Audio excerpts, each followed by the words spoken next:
I was just going from one European accent to the next. I am happy to introduce my friend and CF fundraiser, Steve Rich, who is the Senior Director for Individual Giving. He has been with the foundation for 10 years, and during his tenure has worked with Joe O'Donnell on both of the milestone major giving campaigns.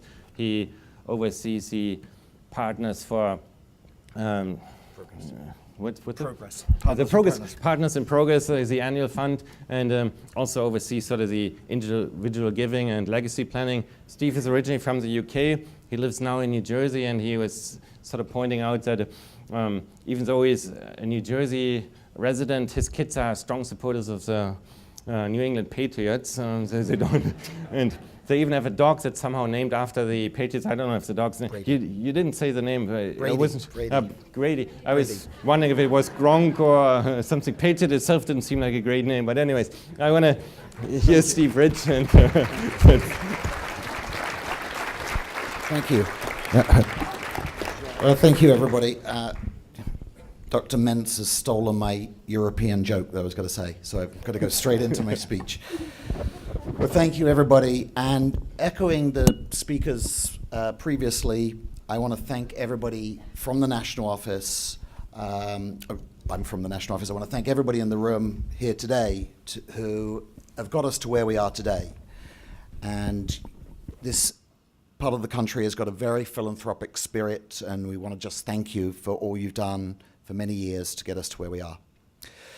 Now, I always have big shoes to fill when I follow Dr. Mentz, but tonight I want to go into a little bit more depth about the need to continue fundraising in light of the royalties, $3.3 billion royalties that you've heard spoken about tonight from the royalties that we received at the end of 2014. Over the last year or so, until we were able to align our strategic planning initiatives with the impact of these revenues, we could not fully answer that question, but now we can. And the answer to whether we need to continue fundraising is a resounding yes. As you must realize after hearing Dr. Mentz speak about the ambitious vision of the CF Foundation, namely the need for care, research, access to care, and community engagement. Since day one of our founding over 60 years ago, our mission has never wavered to cure 100% of people with CF and to ensure they are healthy and productive no matter what's their stage of their life. And it was all of you, the volunteers in the room tonight, and the families in the room, and those who preceded you in this room and around the country that brought us to today's transformational time. It was you who helped raise the dollars. In fact, over $3.4 billion have been raised since 1991 that have enabled us to develop Kaleido and Orkambi, and also extending life expectancy, as you heard earlier on tonight, to a median life expectancy of 41 years old. So here we are on the brink of a new chapter of our CF story, thanks to you, the CF community. But would any of you say that our mission is fulfilled? Is 41 years for life expectancy acceptable to any of us? Of course it's not. Kaleido and Orkambi are amazing therapies as they slow the escalation of the disease, but they are not cures. And then what about the patients in the room? It was mentioned earlier on with rare or nonsense mutations. Many families who are in the room tonight know what I'm talking about. There is no control therapy yet identified, and we know it's going to take millions to find one. And then the obligation to better meet the needs of our growing adult CF population through new symptoms controls and program services. And as Ozzy so articulately mentioned earlier on, programs like Compass, enabling patients and families facing difficulties getting and affording the care they need. We've got to make sure we're there for them. This year, the overall foundation budget is close to $300 million, far surpassing the budgets of other healthcare organizations, and even some countries around the world, I might add. That's not part of the speech, but I just throw that in.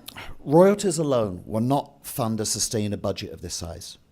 But if we combine the monies from royalties and continued fundraising efforts, we can do all that we need to do to find the ultimate cure for this disease.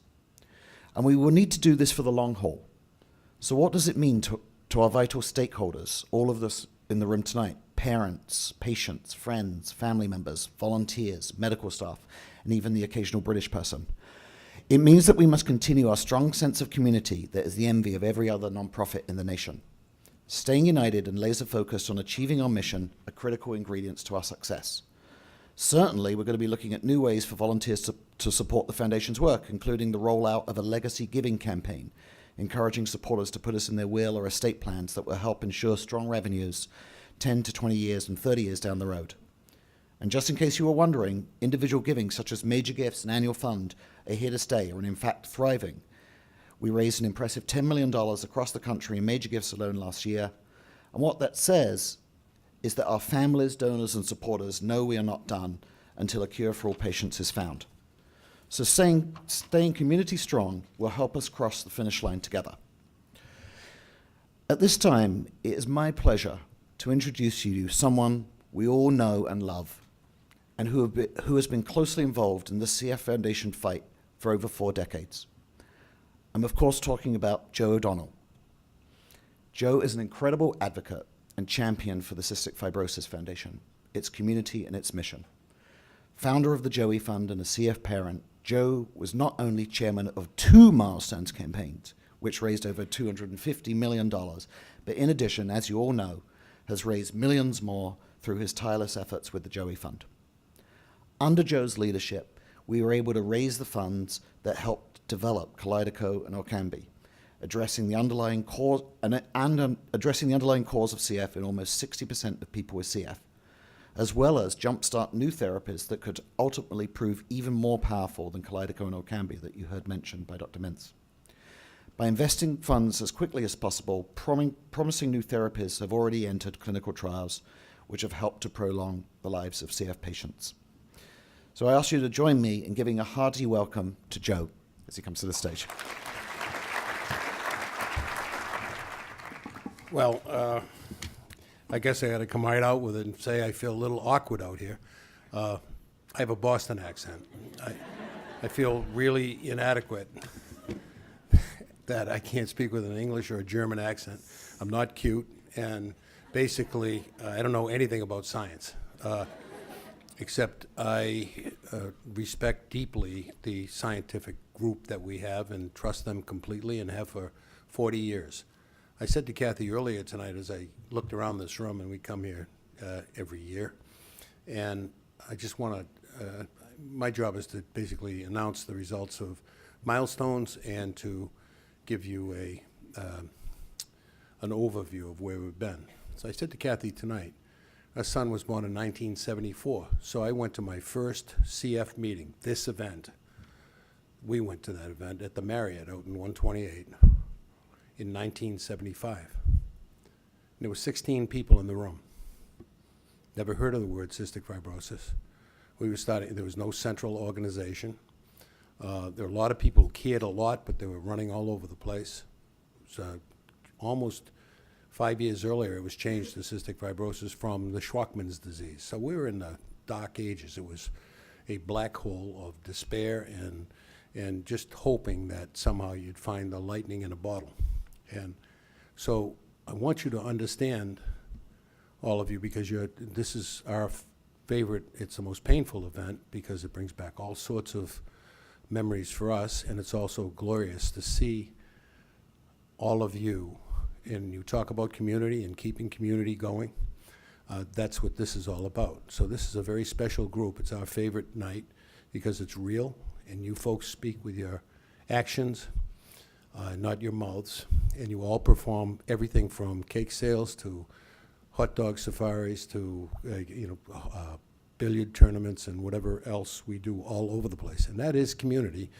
And we're not here tonight in the Martin and all the great scientists that we rely on so much to take that, and I love your description of rocket fuel because that just makes so much sense to me, having watched us plod along for all these years.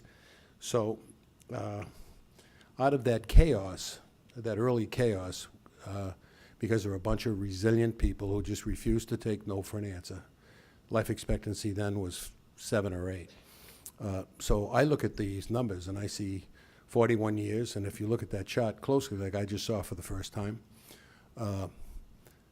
I gave Martin a big speech about not being too scientific, and you did a good job. You brought it right down to my level, so I understand, but it's as of the year 2013 with that 41-year life expectancy. So I expect to see that hockey stick go right up.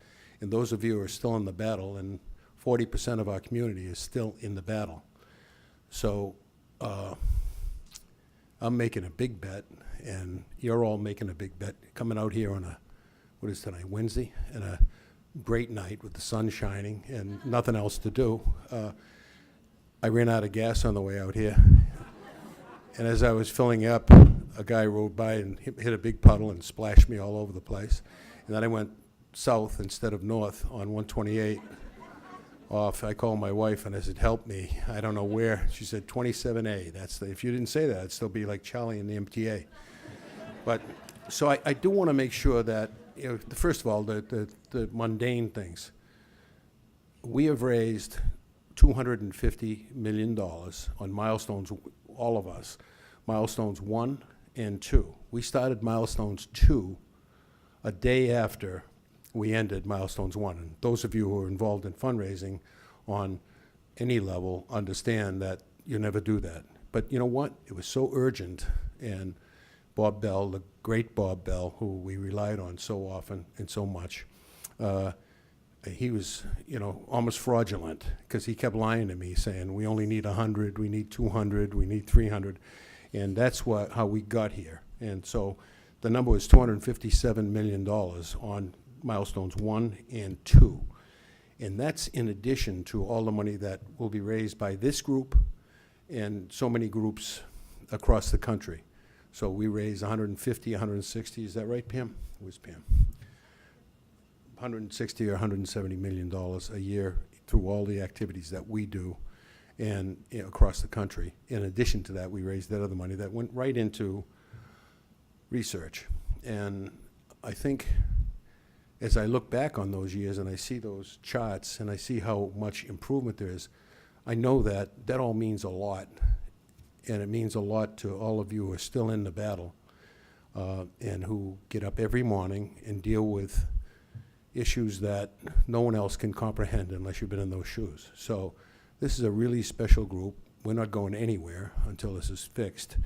We got about 40% of our kids, probably a good 30% of that 40% is the tail on it. The difficult part is the genetic engineering. And that's the one where Martin was talking about 5 years, 10 years, and my money's on them. I'll bet the short end of that. So I did want to say that about all of you in the community. And whoever would have thought that we could be saying something like today, like when we say, these are great days for CF. How ridiculous is that? And the oxymoron notwithstanding, these are the halcyon days. So this is a new chapter, and we're going forward with all of the plans that emanate from the scientists and come through here. And I want you all to understand that you're not in this alone. This community, this organization across the country, every night, right tonight, I'll bet there are 30 events across the country that are doing the same thing we're doing. I don't want to hear about stopping the fundraising, because we don't know where that ends. And what people don't know, and maybe we don't communicate this well enough, but once we had that royalty, we had a 3-day consensus meeting among patients, doctors, nurses, clinicians, scientists, and volunteers. We had 35 people, and we sat in a room for 3 days. It was the most brutal thing. I hate meetings. And there we were talking about, so what are we going to do? And this was after Kaleido, and it was $250 million, all the money in the world. What do we do about that? And you saw earlier the objectives, the mission statement. That was developed at that room with a consensus among 60 people, all of whom had a different role in this disease. The doctors, the nurses, the clinicians, the volunteers, the staff, everyone, the patients. Not just the patients, but the adult patients, a whole new category. So we actually ground it out. It was pretty gruesome for 3 days, and found and voted unanimously right across the board that we don't stop until everyone's fixed. And so that we're not going to do that. We're not going to stop until everything's fixed. 5 months later, we came back because each of these groups had a committee, and we made it official. So there was 6 days of meetings, just grinding it out in some hotel room, and they didn't feed us very well either, as I recall. But we came out of there with a consensus, which astounded me, because you know the issues. There are so many of them. And one of them was, and this is before Okumbi, before we had the great fortune of being able to take care of our kids out in the field, and the 150 care centers, and the access, and all of that is so important if you're living that fight and you don't have any hope other than the central thing. So we're going to stay together as a community, just like this, all over the country. And as long as you realize that nobody is in this alone, we have help everywhere.